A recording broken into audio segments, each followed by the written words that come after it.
तो चलिए आज हम प्रैक्टिकली इसी तरीके का बिल आपको दिखाते हैं कि हमें काम क्या करना है। तो चलिए सुनकर शुरू करते हैं। देखिए, कुछ बिल ऐसे हैं जो हम बिल्कुल मैनुअली और कंप्यूटराइज, आज की तारीख में मैक्सिमम बिल कंप्यूटराइज हो चुका है, कंप्यूटर से ही जनरेट होते हैं। लेकिन ऐसा नहीं है, कभी कभी हमने ये भी देखा है कि बिल आपको मैनुअल भी बने हुए मिल सकते हैं। कुछ स्लाइड ज्यादा आ रहा है क्या आपको? बंद करो, सही है, ठीक है। तो यहाँ पर आपको वो बिल दिखा रहा हूँ जो हाथ से लिखा हुआ है, हाथ से बिल बने हुए हैं। तो इसमें कितनी कठिनाई होती है अकाउंटेंट को समझना बुझना और एंट्री पास करना, इसको देखते हैं। इसको मैंने नाम दिया है झेलू बिल। अगर इसको झेल लिया तो समझो आप इसके कंप्यूटराइज बिल तो आराम से झेल लेंगे। तो मैंने दोनों मिक्स कर दिया है इसके अंदर पूरा, और आपको मेल कर देंगे इसको हम आपको, ताकि आप प्रैक्टिस करो। ठीक, तो इसके अंदर कंप्यूटराइज बिल भी है जो बड़ा आसान लगेगा, और मैनुअल बिल भी है जो बड़ा झिलू टाइप का लगेगा। तो पहले मैं झिलवाऊंगा फिर आराम देंगे। ठीक, तो शुरू करते हैं जरा। मान लीजिए एग्जाम्पल के तौर पे यहाँ पर कि आप जिस फर्म में काम कर रहे हैं उस फर्म का नाम है वीएस फायर डिवीजन। पहला सवाल, वीएस फायर डिवीजन में आप काम कर रहे हैं, अकाउंटेंट हैं, और ये बिल आपको मिल गया, आपके सामने रखा हुआ है, या कहीं इंटरव्यू चल रहा है और बिल दे दिया, कहा कि भाई इसको टेलीमेंट्री करके दिखाओ। तो पहले तो यही पहचानेंगे बिल है क्या भाई। तो वीएस फायर डिवीजन का थोड़ा पढ़ लेंगे कि वो क्या करती है। तो वो कह रहा है कि deals in all range of fire extinguisher, fire fighting systems and CCTV. यानी समझ में आ गया कि फायर एक्सटिंग्विशर, आग बुझाने की चीजें बेचता होगा, और सीसीटीवी कैमरा वगैरह शायद बेचता होगा या इंस्टॉल करता होगा। मोटा मोटा समझ में आ गया। ठीक, और आप वीएस फायर डिवीजन में काम कर रहे हैं। आपको क्या लग रहा है, ये आपकी सेल बिल है या परचेज बिल है? क्योंकि कोई भी बिजनेस दो ही काम करती है, या तो वो खरीदती है या बेचती है, और उसके बीच में खर्चे वर्चे होते रहते हैं। तो ये सेल और परचेज बिल में आपको क्या लग रहा है, कौन सा बिल है? सेल बिल है। कैसे पकड़ा आपने, कहीं लिखा हुआ सेल बिल? सेल बिल है या परचेज बिल है, इसको पकड़ने का तरीका क्या है कि जो बिल हमारे पास मिला हुआ है, हमें देखेंगे कि जिस फर्म में हम बैठ के काम कर रहे हैं, नौकरी कर रहे हैं, उसका नाम कहाँ लिखा है? क्या टॉप में लिखा है या नीचे लिखा हुआ है? टॉप में लिखा है। तो टॉप में लिखा है, इसका मतलब है वो हो गया सेलर, यानी इसने बिल दिया है इस व्यक्ति को, इसने बिल दिया है इस व्यक्ति को। दैट मीन्स ये हो गया सेलर, ये हो गया बायर। तो सेलर ने बायर को दिया है, तो ये कौन सा बिल हो गया आपका? Sale bill.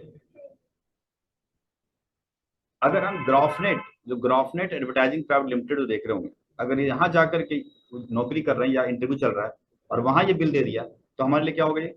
परचेज बिल है, क्योंकि वो सेलर कोई और है, हमारी कंपनी का नाम यहाँ आ रहा है, तो हमारे लिए परचेज बिल है।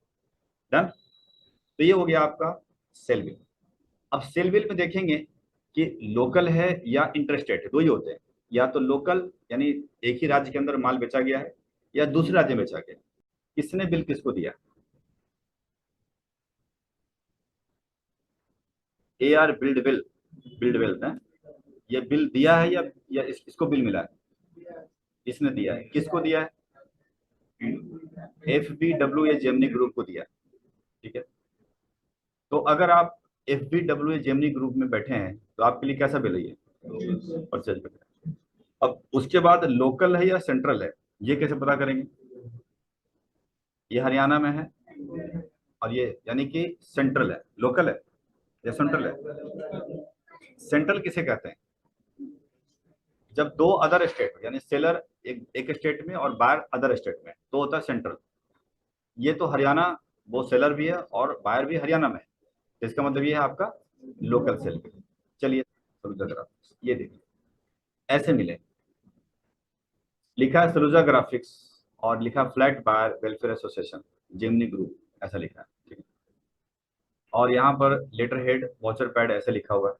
आपको क्या लग रहा है कि ये कुछ सेल बिल किसके लिए है, सरुजा के लिए या फ्लैट बार के लिए? सरुजा के लिए। चलिए आप यहाँ काम कर रहे हैं, आपको ये जॉब यहाँ कर रहे हैं, यहाँ नौकरी लगी है, फ्लैट बार वेलफेयर एसोसिएशन जेमनी ग्रुप में लगी है, ठीक है ना? तो इसके लिए आपको क्या है? परचेज बिल, यानी लेटर हेड या वॉचर पैड वगैरह परचेज किया। अब इसका काम परचेज हम कर सकते हैं, परचेज किया, बट ये एक्सपेंसेस है। वजह क्या है कि हमारा काम ये नहीं है कि हम इसको बेचते हैं। अब लोकल अगर बिल होगा, लोकल सेल बिल जैसा आप देख रहे होंगे, तो इसमें क्या लगा रहता है? जीएसटी में, जीएसटी अगर लगा हुआ तो क्या लगेगा? सी जीएसटी या जीएसटी आई जीएसटी, क्या लगेगा? और एसजीएसटी सबको पता है कि अगर लोकल अगर सेल बिल है तो यहाँ लगेगा सीजीएसटी और एसजीएसटी। तो यहाँ देखिएगा बिल पर सीजीएसटी और एसजीएसटी लगा हुआ है। माल 18% का है तो देखिए 18 लगा हुआ C plus S, local sale bill है। यहाँ भी देखिए लोकल सेल बिल था तो क्या लगा सीजीएसटी एसजीएसटी 18% देख रहे होंगे। आगे बढ़ते हैं, यहाँ देखिएगा यहाँ पे लोकल बिल है सीजीएसटी एसजीएसटी 18%।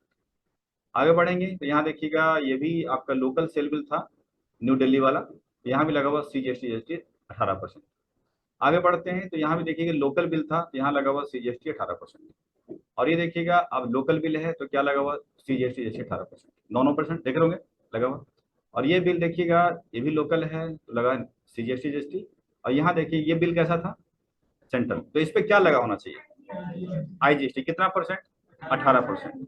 लेकिन अकाउंटेंट ने क्या लगा दिया सीजीएसटी 9% आईजीएसटी 9%। क्या सही बिल है? आंसर है नहीं, ये गलत बिल है। यानी आईजीएसटी यहाँ लगा होना चाहिए 18% और जबकि लगा दिया सी में 9 और आई में 9। तो क्या ये सही है? बिल्कुल नहीं, गलत बिल है। तो आपको ये भी झेलना पड़ता है कि अरे यार कैसे बिल आ गए परचेज की जो सी में 9। अब आप दिमाग लगाओ ना, आप हिसाब से कर लो, ठीक कर लो। ये मैनुअल काटने वाले ऐसे ही करते हैं, उनको समझ में ज्यादा कुछ नहीं आता है, कुछ कुछ करते करते रहते हैं। इवन राउंड फिगर भी किया होगा वो बाद में देखते हैं, बट एक गलतियां दिखाया मैंने आपको। कंप्यूटराइज बिल में ऐसा नहीं होता है क्योंकि कंप्यूटर अपने आप ही सीजीएसटी जीएसटी पकड़ता है एड्रेस के हिसाब से, तो वहां पर कभी भी दिक्कत नहीं आएगी। जैसे फॉर एग्जांपल ये सारे परचेज बिल लोकल बिल थे तो लोकल में आपको सीजीएसटी और एसजीएसटी लगा होगा तो देख सकते हैं सी और एस लगा हुआ है सब में।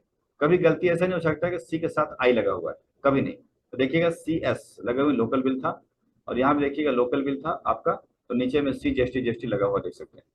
और ये भी बिल देखिएगा लगा हुआ सी जीएसटी जीएसटी लगा हुआ है।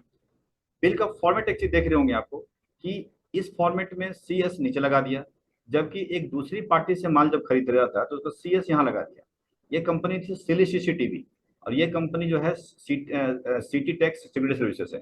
तो कहिएगा कौन सा बिल सही है, क्या ये वाला फॉर्मेट सही है या ये वाला फॉर्मेट सही है? तो आंसर है दोनों सही है, क्योंकि उसकी अपनी दुकान है, अपनी फॉर्मेट है, कुछ भी बना सकता है। बट तरीके से बना होना चाहिए कि सेलर का नाम बायर का नाम ऐसा होना चाहिए और जीएसटी जो लगना चाहिए सी एस या आई जीएसटी तरीके से लगा होना चाहिए, बस काम खत्म है। चाहे तुम फॉर्मेट ये इस्तेमाल कर लो चाहे फॉर्मेट वो इस्तेमाल कर लो, कोई फर्क नहीं पड़ता है। ठीक, तो ये थी आपकी बिल पहचानने के लिए मैंने आपको बताया। और इसी बिल से हम कल एंट्री पास करेंगे टैली के अंदर, जो कि फर्म अपना होगा सिलिश ये VVS5 डिवीजन के नाम से, और इसी का पूरा टास्क हम पूरा करेंगे। पहले मैं पूरा करूंगा बनाऊंगा, इसके बाद आपको टास्क देंगे जो आप मुझे मेल करेंगे टास्क को। इसको करने में मेरे को 1 दिन लगेगा या हो सकता है 2 दिन लग जाए, उसके बाद आपको टास्क मिलना चालू हो जाएगा और आप मेल करिएगा मेरे को। ये बिल हम आज आपको भेज देंगे उसी ग्रुप, ठीक है।